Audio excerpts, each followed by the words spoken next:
Welcome to A Few Minutes with Peter Grandich. I'm your host, Al O'Grady, and for the next few minutes, we'll be talking to Peter, getting his insights on the markets, commodities, business, politics, sports. We might talk a little football, we'll see, and life in general. I think he was laughing in the background when I was talking about football. Anyways, getting back to the introduction, although he never finished high school, Peter Grandich certainly came onto Wall Street in the mid-1980s with no formal education nor training, and within 3 years was appointed Vice President of Investment Strategy at a leading New York Stock Exchange firm. He would go on to hold positions as a market strategist, a portfolio manager at 4 hedge funds, and also a mutual fund that bared his name. Now, Peter has been sought after in the mainstream media by Fox News, CNBC, The Wall Street Journal, U.S. News and World Report, and that list goes on and on. Peter, also the founder of Trinity Financial Sports and Entertainment, a Christian advisory firm that he started back in 2001. Now, if you haven't already done so, you can check out his website at grandich.com, where you can also access the Grandich letter, which first came out back in 1984. Peter, Happy New Year, and welcome back to the program. Happy New Year to you and all your listeners. Okay, let's get right back into it. It's been over a month since the last time that you and I had talked because of the holidays. Since it's the new year, I think it certainly makes sense to get your thoughts on the markets, especially with the sectors that you follow. So having said that, let's start by getting your overall big picture assessment, if you will. Sure. I spoke at a luncheon today, and I started off by stating that imagine, if you will, how you would feel if various major automobile companies from around the world sold tens of millions of cars, knowing full well they were going to crash, and then bought life insurance on the drivers to collect when they died driving those cars.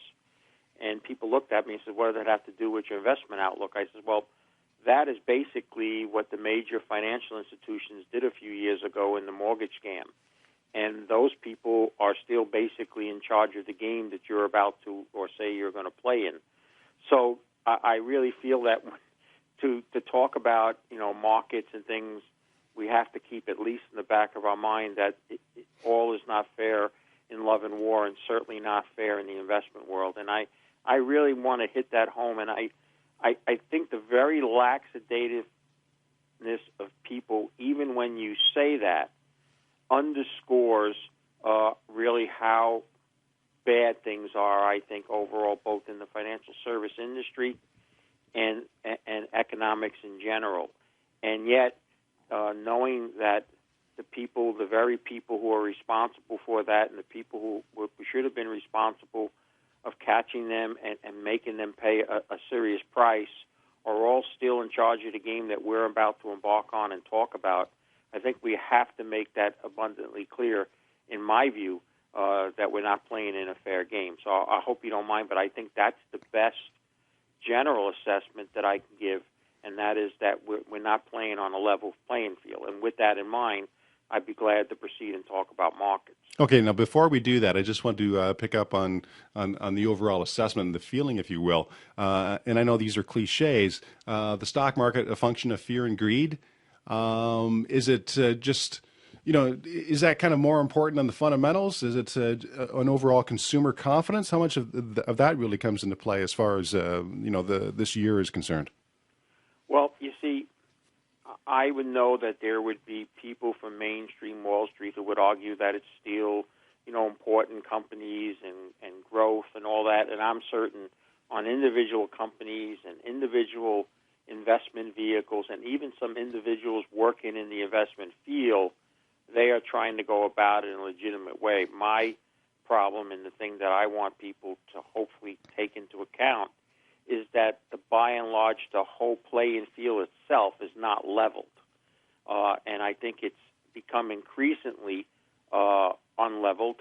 And even in the little speck of an industry that I work in the junior resource market, it can be very, very unfair. And, you've heard me a million times talk about it, failure is the norm, and et cetera, et cetera. So I think the mistake, and I think it's really a disservice, quite frankly, and I struggle with, I'll be candid with you now, and maybe this is the first time, I think I've probably spoken about it, but maybe I'm merely emphasizing it, is I struggled to go back and speak at conferences because it's one of the reasons I stopped emceeing at them, because I could no longer sit up there as an MC and listen to what could only be amounted as dribble, garbage, and other descriptions I had for it by some of the speakers, and making it sound to the audience that it was simply as buy low and sell high. And so I guess because I know the industry I work in, failure is the norm. I know despite all the good intentions that I and the companies I'm engaged by, many of them are not going to succeed in their goals no matter how hard they try.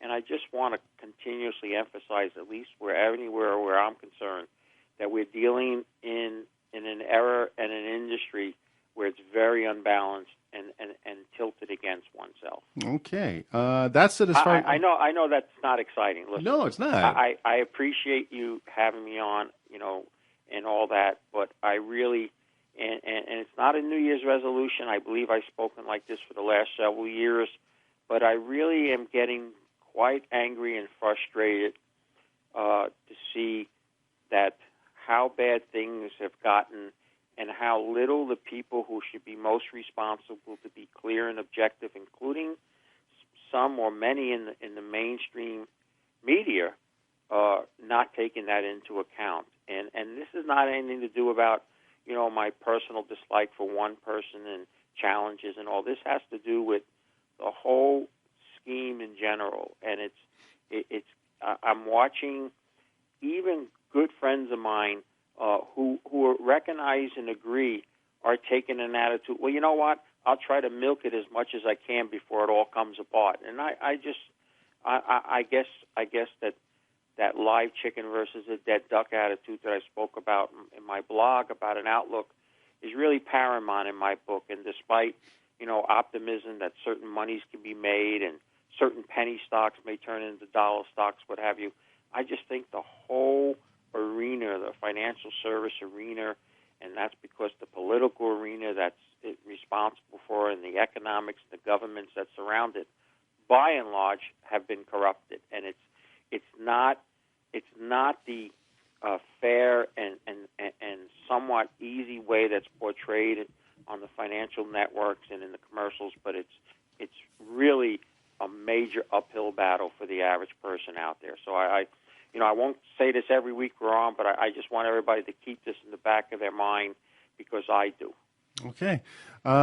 So that's your big picture analysis. Let's kind of narrow down. Let's get a more micro analysis, if you will. And let's start more specifically with the U.S. stock market. I think it's safe to say that last year you definitely were not a roaring bull. But you weren't really shorting things either. So for 2012, after what you just said, are you a bull, a bear, a chicken, or some other farm animal? Well, I believed that, we were going to end 2011 with a rally and come into 2012.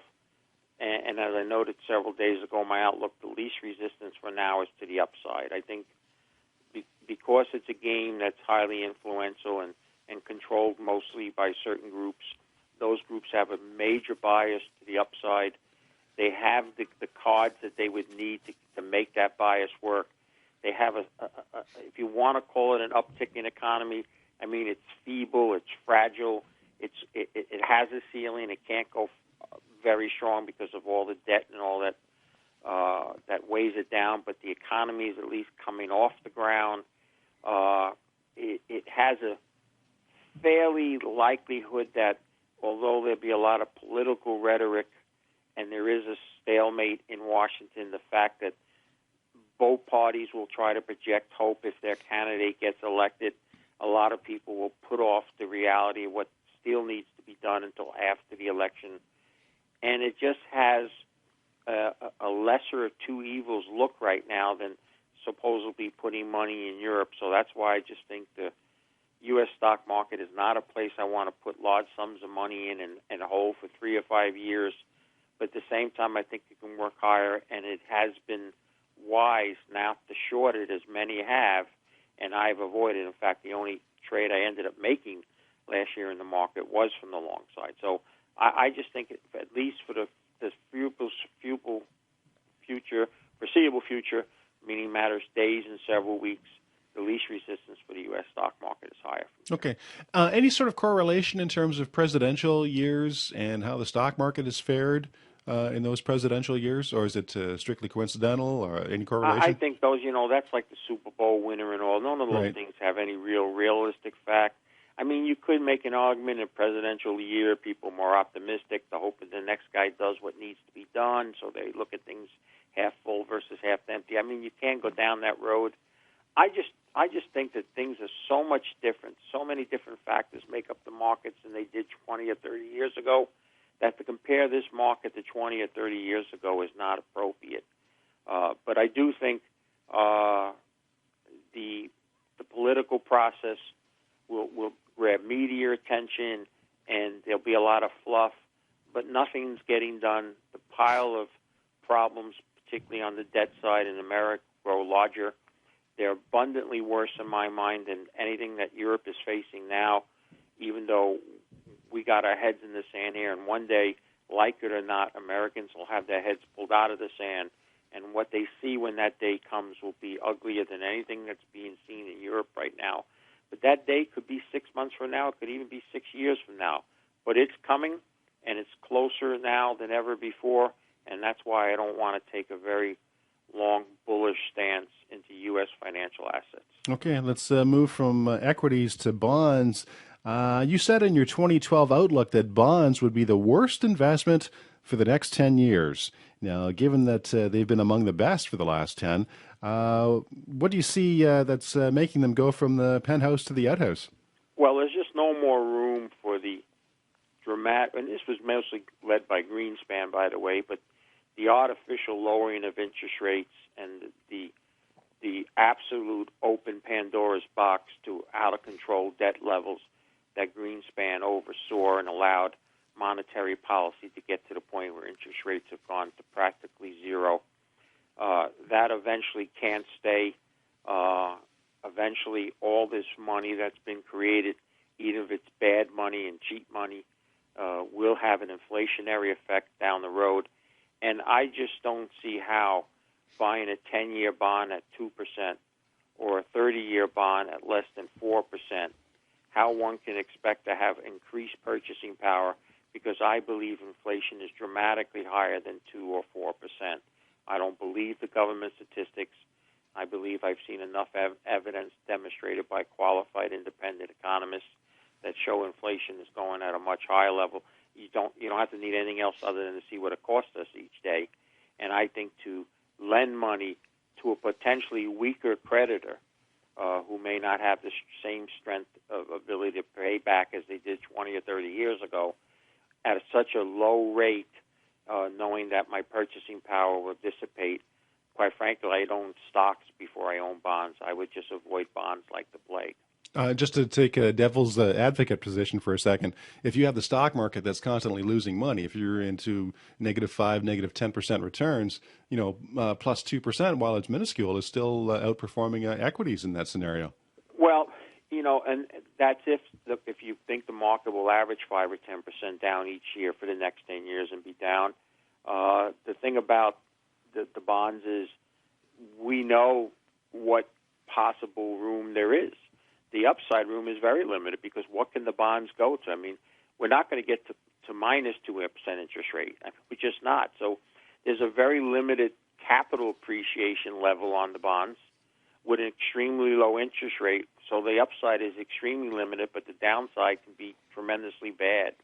And over many, many decades, bonds are one of the worst investments people can make.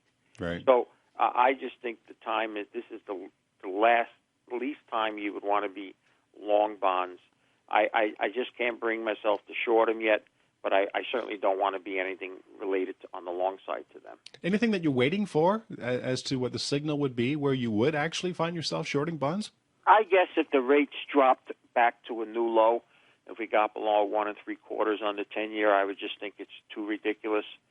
But at this point in time, I just think avoiding anyone locking away money to a creditor be a creditor to somebody at just 1 or 2% for the next 10 or 30 years, I think is a bad mistake. Right. Okay. So let's move from bonds to the U.S. dollar. People that follow your comments know that you're certainly no fan of the U.S. greenback. You've been saying for the longest time that it's terminally ill. Are you too bearish, or are you just too early with that call? Well, I guess some people would even call me a quack at this point because my prognosis has not borne fruit yet. I just know that in my heart of hearts that the problems that we foresaw a year or 2 or 3 years ago have been compounded worse. They've gotten worse, not better. Now, whether or not a certain group of people in the marketplace fluctuate their opinions on that maybe affects credibility, but in heart of hearts, I know what I was looking at 3 years ago is a lot worse now. So the patient maybe somehow hasn't gotten sicker, even though the circumstances should have made it sick, but the circumstances will eventually make it sick no matter how different the patient may try to act. So my view hasn't changed. I do think that one of the things we're seeing here is we're not seeing a dollar rally, but we're just seeing the euro cave in, and I think there's a difference. I don't think there's a widespread movement to get long dollars and see, a tremendous dollar rally over time. And eventually, or even the slightest view that Europe has gone through its worst and is even just even keel, not get better, but not going to get any worse.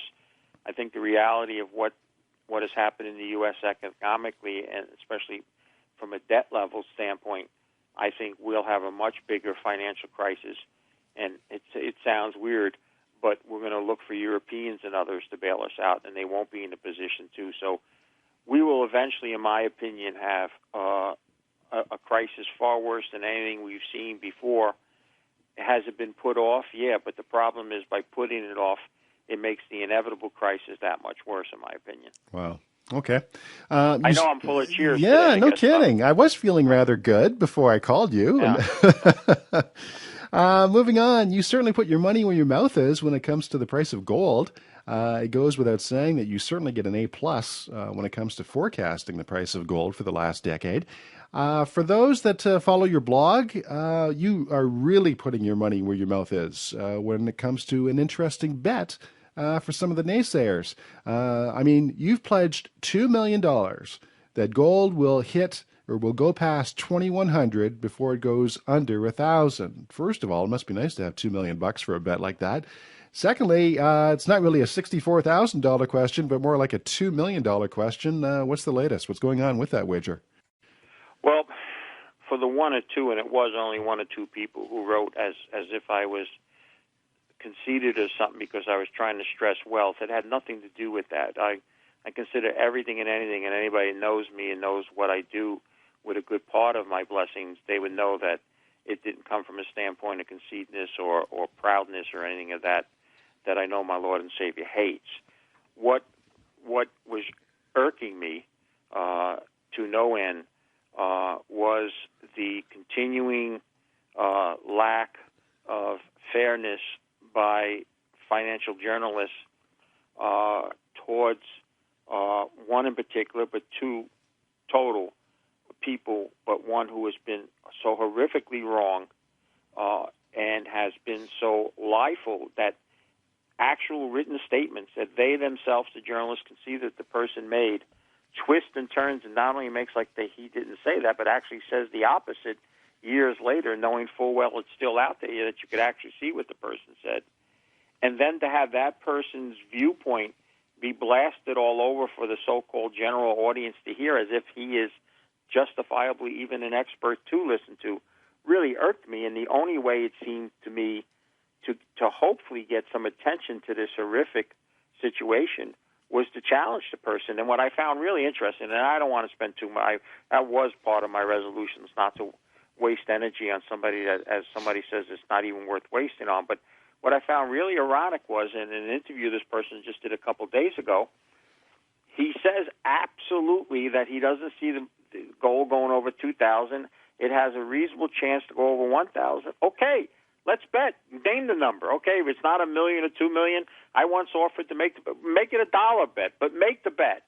Stand up to your words. Don't change all these things, and it just got really just insanely. But you know what? I decided to, by actually engaging this person, it actually gives them a sense that they even have something to speak about when they really shouldn't, because they've been horrifically bad. So that answers your first part.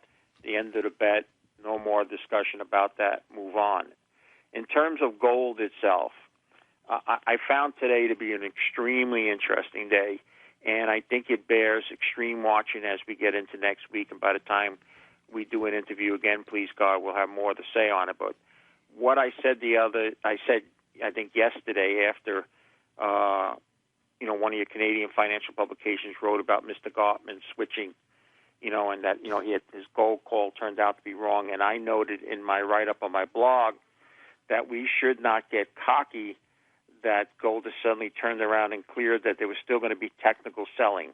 And sure enough, this morning we came in and gold rallied high as 1630, right up to the 200-day moving average area where I would expect technical sellers to come in.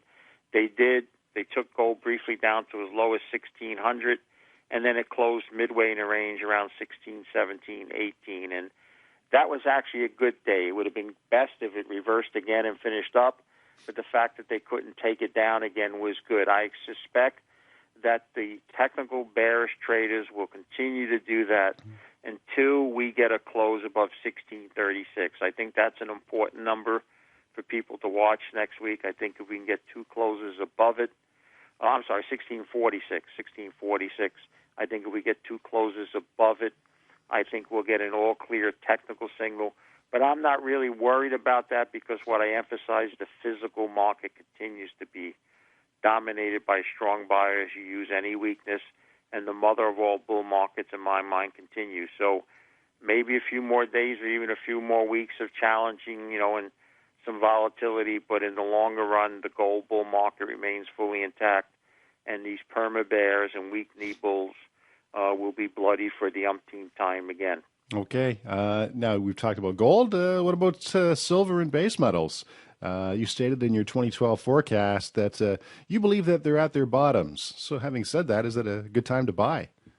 Yeah, I particularly base metals. As you know, in the last couple of years at least, I've been neutral to bearish on them, but I think they're all within 5% of whatever their bottoms shall end up being if they haven't already been put in. I don't think they're skyrocketing back yet, but I think it's time that they can become fairly balanced in a metals portfolio. I have been greatly overweighting gold. I continue to like copper. Copper continues, despite supposedly weakness economically worldwide, to keep well above 3. I even like zinc now. I think zinc is a metal that can see a rally back towards $1 in the next 12 to 24 months.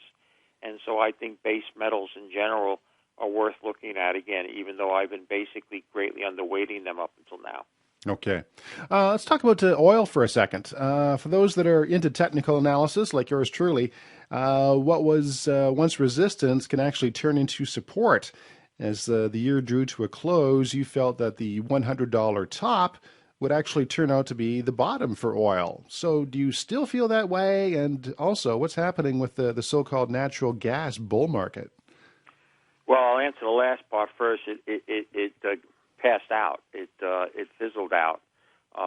Surprisingly, I think part of the reason was we have not, or at least I didn't take into account how much more natural gas supply is coming into the market, particularly thanks to this new system of being able to get gas, fracking, and all this other type of stuff. And so it really died, the bull market. I don't think it's a bear market either. I think it's a nowheres market right now.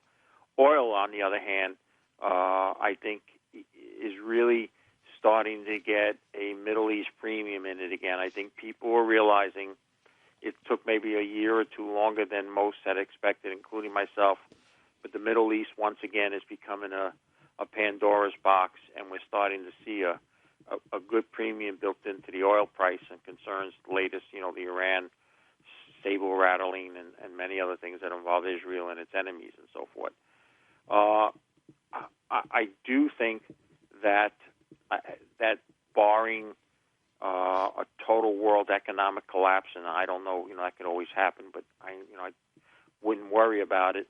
I don't see oil losing more than $10 or $15. I think there's a premium in it now that's here to stay, and the worse the problems get in the Middle East, the bigger the premium will come. So I think the $100 may not be the exact floor, but the $90 to $100 is the floor, and would not be surprised if we do have any pickup or any military conflict that we start to see 120, 125 again.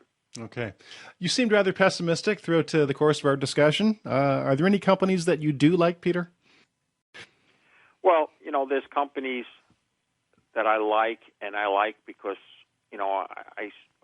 I emphasized again in my write-ups about how risky these things are, how many of them aren't going to work, no matter how well-intended or well-enthusiastic I may be in the caution people that this is pure gambling money. And people don't do that. You still find out people that write and go, oh, my God, I put my retirement money in this thing and all. And you go, why? Why?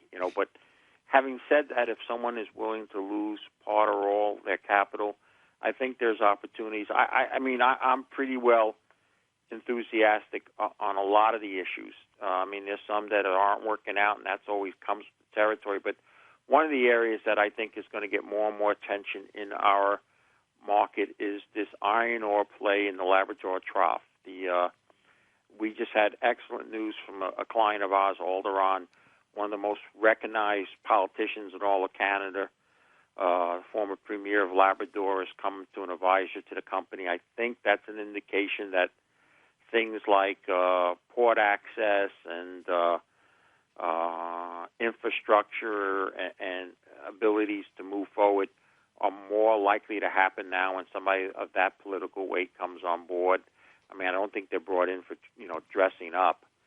CapEx Ventures, I think when it closes its private placement soon, we'll probably start to see drill results, and everybody can't wait for them to get into their next drill program. I even got involved in a more higher risk, early stage iron ore play up there called Zone Resources, but it has had some historical work that was extremely good. You can't use it due to 43-101 rules, but some initial drill results were very promising, and the company's anticipating potential as good or better drill results in the not-too-near future that they're hopeful based on some latter drilling that they did towards the end of the year. So that's something I continue to like. I think there are so many beaten down. Hunter Dickinson Group stocks, don't matter where you look, Raff Downey, Heatherdale, Northcliffe, even Northern Dynasty, they've been so beaten down that, I think the tax selling is over, and I think they can just rise from the effect of not being sold off anymore for tax reasons. Orem and Exploration, a stock that here Friday afternoon I was adding to my portfolio, not because I'm aware of anything, but look, the company made a statement a couple of weeks ago that it's in discussions. It doesn't know how it's going to pan out, but obviously if it panned out badly, they would have to announce that. So the fact that they haven't, I think the assumption that the continuing discussions is valid. I think the stock could be worth at least a multiple of one, if not two, eventually, if indeed any merger or takeover talk is concluded positively. Just trying to think. Even a new company that we engaged this week out of South Africa, unbelievably priced, just has a tremendous gold resource.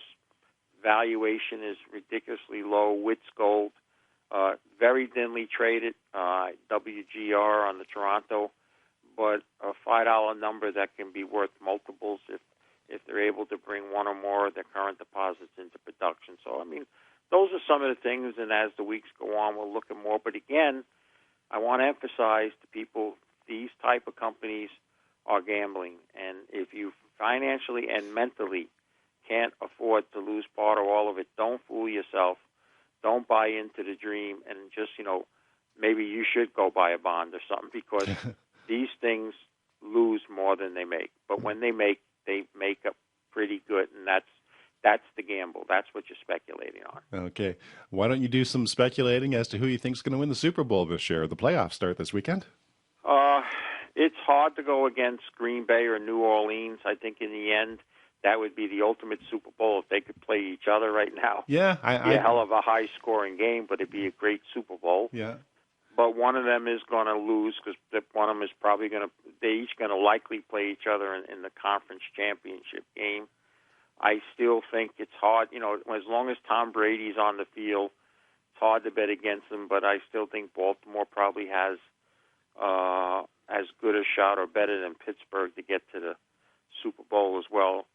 It's the only thing I'll just say. Of course, obviously, I sit with these guys on Wednesday, so I kind of wish the Giants could make it. But, the difference between these playoffs and hockey and baseball, where it's, a series of 5, then it's a 7-game series, and it's another game series. I mean, all of them, maybe some argument would be Denver isn't one of them, but even I think Denver.